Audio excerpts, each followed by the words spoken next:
Voter പട്ടിക സുതാര്യമാക്കാനുള്ള എല്ലാ നിർദ്ദേശവും സ്വാഗതം ചെയ്യുമെന്ന് തെരഞ്ഞെടുപ്പ് കമ്മീഷൻ. കരട് വോട്ടർ പട്ടിക എല്ലാ രാഷ്ട്രീയ പാർട്ടികൾക്കും നൽകിയ ശേഷമാണ് അന്തിമരൂപം നൽകുന്നത്. ഡിജിറ്റലായും കരട് വോട്ടർ പട്ടിക രാഷ്ട്രീയ പാർട്ടികൾക്ക് നൽകിയിരുന്നു. ചില രാഷ്ട്രീയ പാർട്ടികൾ സമയത്ത് ഇത് പരിശോധിച്ചില്ലെന്നാണ് വ്യക്തമാകുന്നതെന്നാണ് തെരഞ്ഞെടുപ്പ് കമ്മീഷന് പുറത്തിറക്കിയ വാർത്താക്കുറിപ്പിൽ പറയുന്നത്.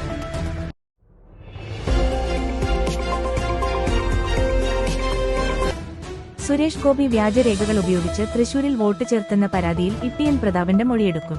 സി.ഇ.ടി. പോലീസ് കമ്മീഷണർക്ക് തിങ്കളാഴ്ച വിവരങ്ങൾ കൈമാറാൻ നോട്ടീസ് നൽകി. സുരേഷ് ഗോപിക്കെതിരെ ഇ.ടി.എൻ. പ്രതാപൻ പോലീസിൽ പരാതി നൽകിയിരുന്നു.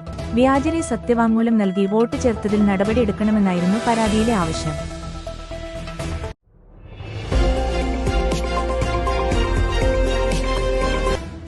വോട്ടർ അവകാശ യാത്രയുമായി ജനങ്ങൾക്കിടയിലെത്തുന്നുവെന്ന് പ്രതിപക്ഷ നേതാവ് രാഹുൽ ഗാന്ധി. അടിസ്ഥാനപരമായ ജനാധിപത്യ അവകാശമായ ഒരു വ്യക്തി, ഒരു വോട്ട് സംരക്ഷിക്കാനുള്ള പോരാട്ടമാണിത്. ഭരണഘടനയെ സംരക്ഷിക്കാൻ ബീഹാറിൽ ഒപ്പം ചേരൂ എന്നും രാഹുൽ ഗാന്ധി എക്സിൽ കുറിച്ചു. വോട്ട് മോഷണത്തിനെതിരായ യാത്ര ബീഹാറിന്റെ മണ്ണിൽ നിന്ന് തുടങ്ങുന്നുവെന്ന് രാഹുൽ ഗാന്ധി നേരത്തെ അറിയിച്ചു. കേവലം തെരഞ്ഞെടുപ്പ് വിഷയമല്ല, ജനാധിപത്യത്തെയും ഭരണഘടനയെയും സംരക്ഷിക്കാനുള്ള വലിയ ദൌത്യമാണ് വോട്ട് മോഷ്ടാക്കളെ തുരത്തുക തന്നെ ചെയ്യുമെന്നും രാഹുൽ ഗാന്ധി പറഞ്ഞു.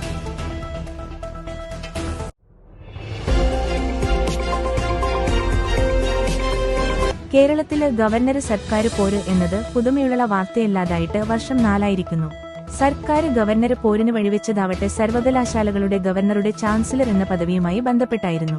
ദീർഘകാലമായി നടക്കുന്ന സർക്കാര് ചാൻസലർ പോരാട്ടത്തില് സ്ഥിരം വി.സി. നിയമനം അടക്കമുള്ള വളരെ ഗൌരവമുള്ള വിഷയങ്ങളിൽ തീരുമാനമെടുക്കാതെ പോവുകയാണ്.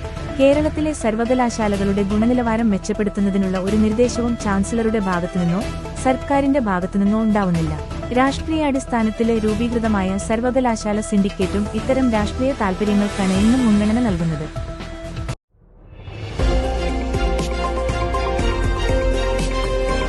പ്രാർത്ഥനയുടെ ഭാഗമായുള്ള ശബ്ദത്തിൽ മിതത്വം വേണമെന്ന് കാന്തപുരം വിഭാഗം നേതാവ് അബ്ദുൽ ഹക്കീം അസ്ഹരി. ബാങ്ക് ഉൾപ്പെടെയുള്ളവയിൽ മൈക്ക് ഉപയോഗിക്കുമ്പോൾ മിതത്വം വേണം. ബാങ്ക് ഉൾപ്പെടെ പ്രാർത്ഥന മന്ത്രങ്ങൾക്ക് അമിത ശബ്ദം ഒഴിവാക്കണമെന്നും അദ്ദേഹം പറഞ്ഞു.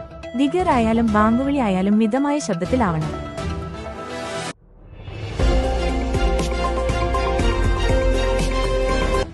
അഭിനേതാക്കളുടെ സംഘടനയായ അമ്മയിലെ തിരഞ്ഞെടുപ്പില് പ്രതികരിക്കാനില്ലെന്ന് നടി ഭാവന.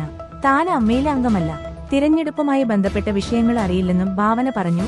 ഞാൻ അമ്മയിലെ അംഗമല്ല, തിരഞ്ഞെടുപ്പിനെ കുറിച്ച് അറിയില്ല, അതിനെക്കുറിച്ച് മറ്റൊരു സാഹചര്യത്തില് പ്രതികരിക്കാം, ഭാവന പറഞ്ഞു. അതേസമയം സംഘടനയിൽ നിന്ന് വിട്ടുനിൽക്കുന്നവരെ തിരികെ കൊണ്ടുവരുമെന്ന് അമ്മയുടെ പുതിയ പ്രസിഡന്റ് ശ്വേത മേനോന് പറഞ്ഞു. തനിക്കെതിരായ കേസില് ശക്തമായ നടപടിയുമായി മുന്നോട്ടു പോകുമെന്നും ശ്വേത മേനോന് വ്യക്തമാക്കി.